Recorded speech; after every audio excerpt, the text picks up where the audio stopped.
setup all over it, but yeah, no, I'm not gonna use this part. This whole rat's nest, I'm gonna do all new.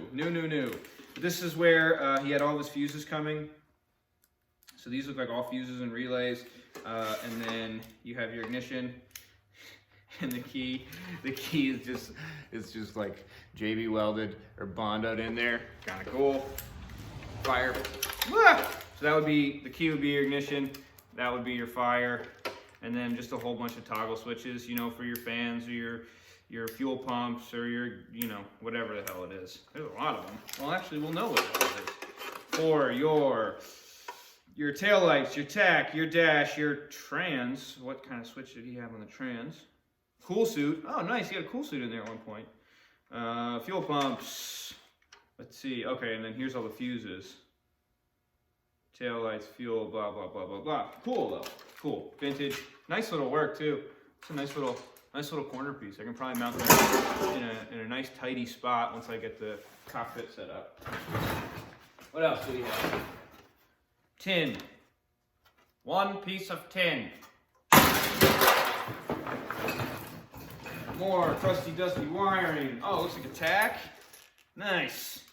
A Pro Comp tack. It's kind of a newer style. I was kind of hoping I'd find like some Stewart Warner blackface gauges in here, but I didn't. But hey, if it works, I'm going to use it. That's for sure. Holy crap, that's some old wires. Oh, what else? Water pump. Seems like it turns fine. Looks like AFI? I can't tell. Small block Chevy water pump. Maybe I'll be able to use it. Maybe it's still good. These look like sway bar. Links to me. Your sway bar would run through them. I mean, they'd be up on the frame like this. The sway bar runs in the middle of them. If I had to guess, that would be my guess.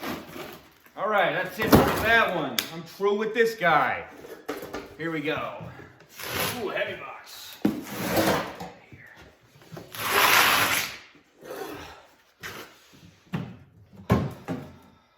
Okay. Lou Feggers Racing Equipment. Little gauge panel, little gauge cluster display. Kind of neat.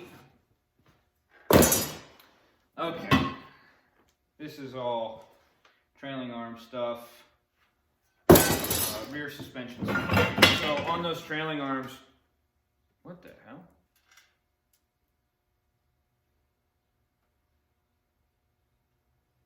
Okay, so this is different than ones that I've seen.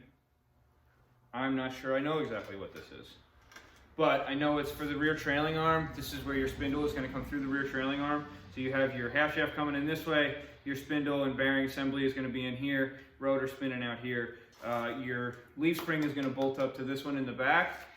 Shock, and it's going to be shock and camber adjuster. But they look different than the ones that I've seen. And I don't understand why. Like there's not enough space in here for the little bar where the shock mounts, and I'm not really understanding why. Okay, so that's a lot of that. Oh, okay, wait. I'm starting to get it. This, something like that. Okay, well, it's all rear trailing arm, extra shit. Heavy stuff.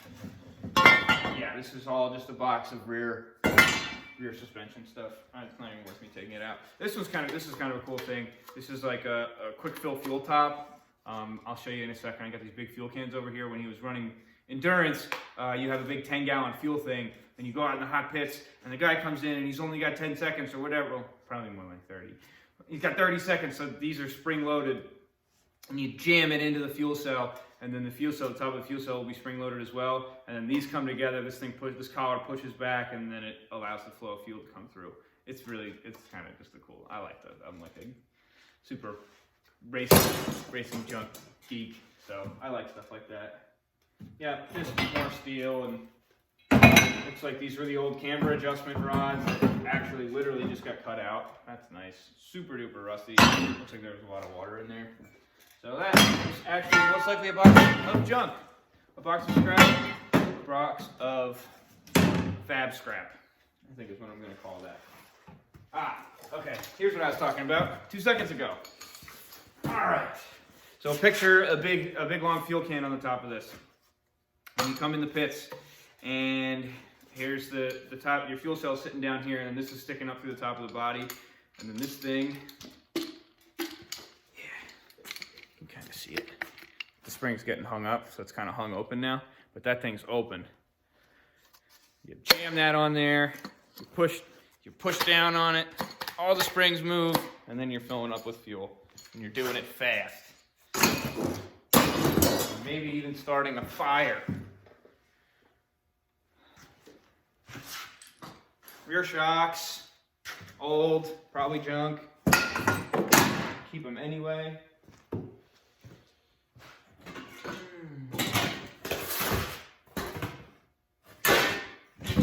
Catch stands. Ah, okay. Oh my God. Well, I almost feel like this doesn't even belong with my parts. So maybe I'll call Casey about this. This looks actually much newer than everything else. This is a power steering pump with a remote reservoir. Remember I was saying before, maybe he ran a remote reservoir. Looks like either he did or someone else did. Let's see if it's still got fluid in it. No, completely dry. Wow, very clean. Look at that. Freaking spotless. Love to see that. This is a super trick. I'm in. I might have to go to power steering with a unit like this. God damn. Yeah, it's a CV pulley. It looks like it had a serpentine belt on it. So they would have converted to serp belt at some point. Very neat. Very, very neat. So maybe I'll keep that. All right. I'm just going to show you a few more things over here. Then I'll get to the frame and the body, and we'll go over some hoods and some body panels and stuff, and some cool things about that, and then we'll be done. What do I want to show you? Okay. I'll start with this. This guy is a big air scoop, right? So these hoods over there, I'll show you in a second, have grills cut into them to force air through. This would sit on top of your carburetor, on top of the engine, and then butt right up against that air scoop. So this was actually funneling the air directly into the engine. This is cool. It was super homemade, super nice. I mean, custom and vintage and cool. Just the kind of shit that I really love. So yeah, cool one of these. Ba-ba-da-ba. A second one. Yay! This one's a little bit less nice and not as well made. It doesn't have the bottom bit. It just has, it's just like, go something like this. Yeah, it would go like this. It'd actually be sitting up. So maybe that is nicely made. Yeah, because that would sit right up against the hood here, and then funnel everything. The funnel, the top of it would just be the top of the hood.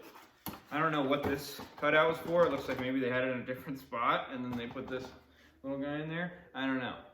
Not great. All right, a couple more things. What do we got?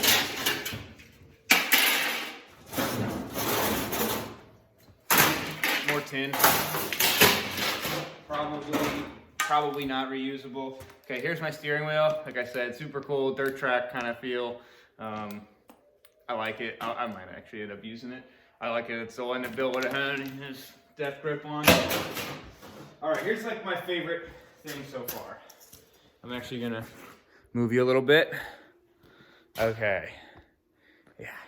I'll be able to show you this. All right.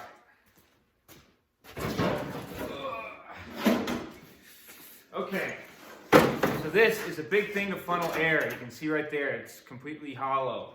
This would have been, the radiator would have been sitting right here. And what's cool about it is on the sides, you can see these two holes. Yep. Kind of like those two holes there, those set of holes there.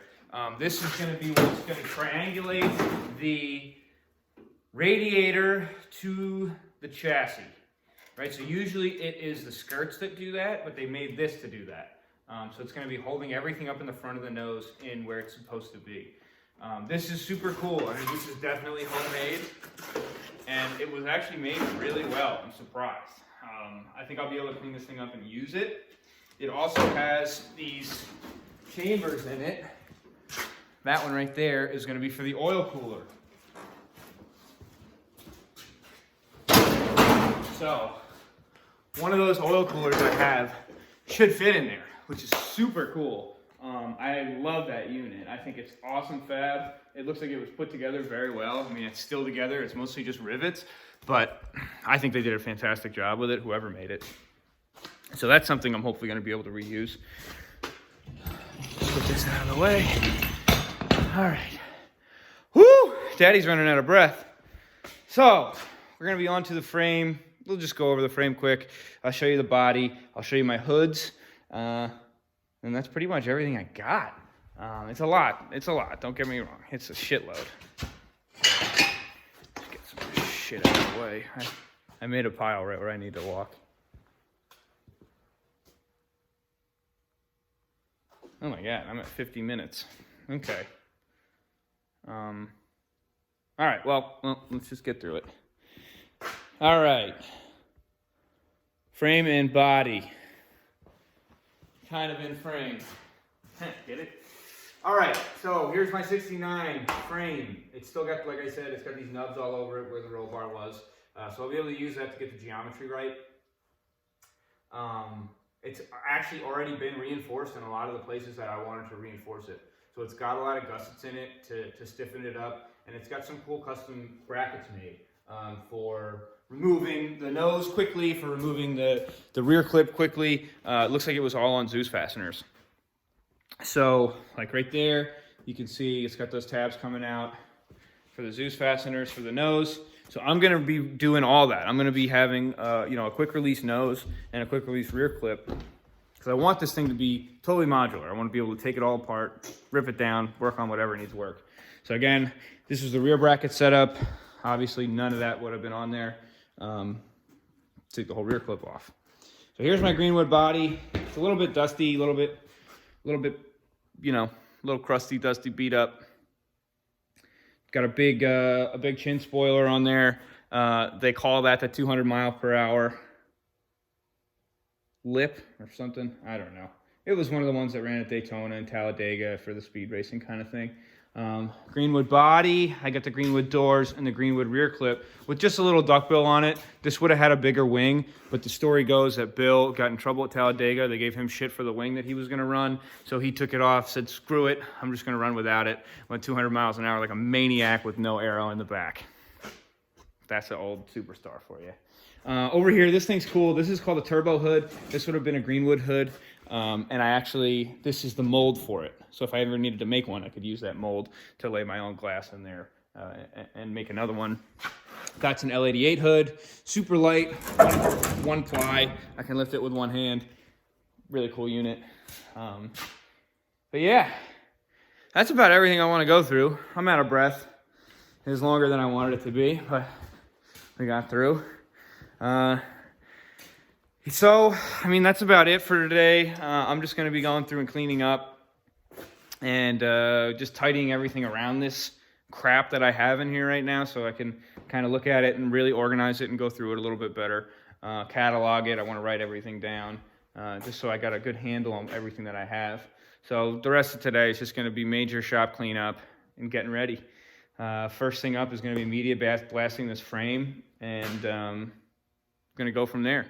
So if you stuck with me through the whole thing, thank you. Thanks for watching. Please, please, please like, comment, subscribe. Tell me what I'm doing right. Tell me what I'm doing wrong. I'm new to this whole thing, but I want to show people. I really, really want to show people. I want to show everyone what's so special about vintage racing and what's so special about this car to me. So thank you. Tune in again to Wild Strawberry Garage.